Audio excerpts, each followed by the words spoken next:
In 2001, another German study caused such outrage that all mention of it was banned in some Islamic countries. A book appeared written by an expert in early Semitic languages.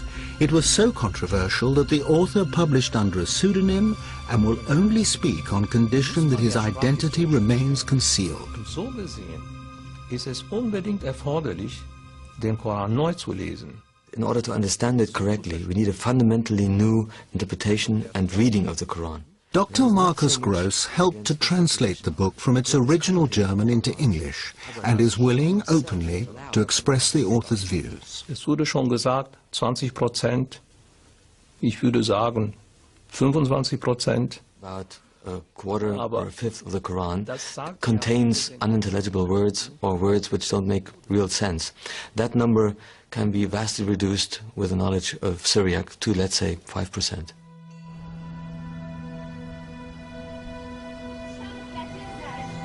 Syriaque, or Syrio-Aramaic, had become one of the dominant languages of Christian liturgy by the 3rd century. Christ spoke Aramaic, and it can still be heard in remote Christian communities like this town of Malula in Syria. But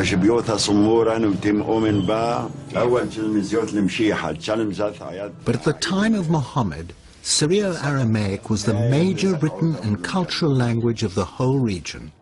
Written Arabic was in its infancy. Wir haben bis zum Koran einige Inschriften. There are pre-Islamic inscriptions in Arabic, very short texts, but the first real book written in Arabic is the Quran. But you're saying the Quran is written in 2 languages. Ja, ich würde sagen, es gibt ja kaum eine Kultursprache von... In many areas in the world, languages mix constantly, all the time. Denn to make it understandable to a speaker of English, you have to go back about 1,000 years. Imagine the Anglo-Saxon peasant talking to his master, who was a Norman and spoke a mixed language of French and an Anglo-Saxon. And you could only understand that mixed language with the knowledge of both. Muslim scholars of the past had the confidence to acknowledge foreign words in the Quran. In the 10th century, Al-Tabari, one of the most respected commentators, identified Hebrew, Latin, Greek, Persian, Abyssinian and Syriac words. The difference, though, is that Luxembourg is claiming new meanings that have never been suggested before. How can one German professor challenge the collective judgment of more than 1 billion people, and on what basis? What method does he use?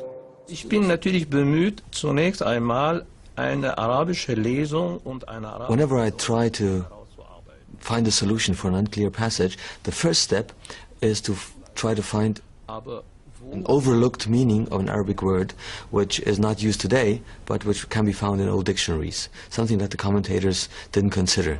Only if that is not possible, I take into consideration the meaning of the root, of the corresponding root in Syriac, or a possible misreading. Misreading in this case means that undotted text was dotted wrongly. Then there's also the possibility that a Syriac letter was by mistake written within an Arabic text. Using these methods, Luxembourg examined some of the most obscure passages of the Quran. After Mary has given birth to Jesus, in the Arabic Quran, the archangel says to her, "Be not sad, your Lord has placed a little river beneath you." In Luxembourg's version, "Be not sad, your Lord has made your delivery legitimate." And there are other highly contentious examples. God's command to a skeptic in Arabic, "Look at your food and drink, look at your ass," becomes "Look at your condition and look at your overall state." At the end of the world, the earth steps forward in Arabic. In Syriac, the earth splits open. Plausible to some, but do any of these changes affect the central precepts of Islam? Or is Luxembourg just adding a little poetic color here and there? Was soziale Gepflogenheiten angeht, wie zum Beispiel...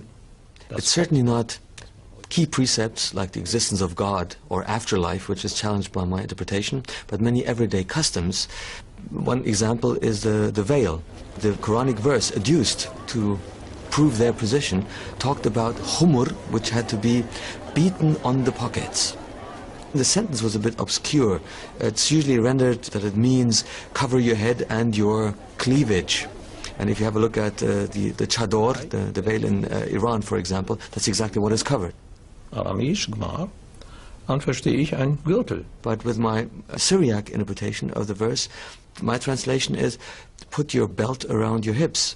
And the belt was a sign of chastity, also especially used by monks. So that makes it much more meaningful. But Luxembourg's interpretation of paradise causes the greatest offense. In the Iranian city of Isfahan, there's a 17th century palace built to represent the gates of heaven.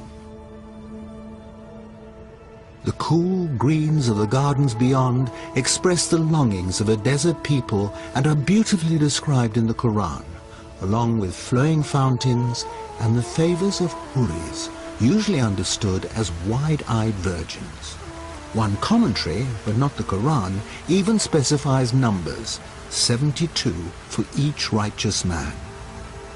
But that doesn't sit well with 7 verses of the Quran that promise the righteous eternal contentment with their wives. Luxembourg believes he has resolved this contradiction. Mit weiß großäugigen Huris verheiraten. There is one passage in the Quran dealing with the huris, in which it says, وَزَوَجْنَاهُمْ بِحُورَ عِينٍ. We have paired them with dark, wide-eyed maidens. That is the traditional understanding of this verse. If you put the dots on the undotted text a little bit differently, what comes out is, we will make you comfortable under white, crystal-clear grapes. For the suicide bomber, then, not the prospect of 72 virgins in paradise, but in Luxembourg's interpretation, a modest bunch of grapes. German study, as far as I'm concerned, is very Christian-centric. It's influenced by the way Bible has been researched and put together. Bible and the Quran are not the same. It is the connection Luxembourg makes with Christian symbolism that is highly inflammatory to many, but a persuasive argument to others. This 5th century fresco in an Egyptian monastery depicts the archangels receiving souls in paradise.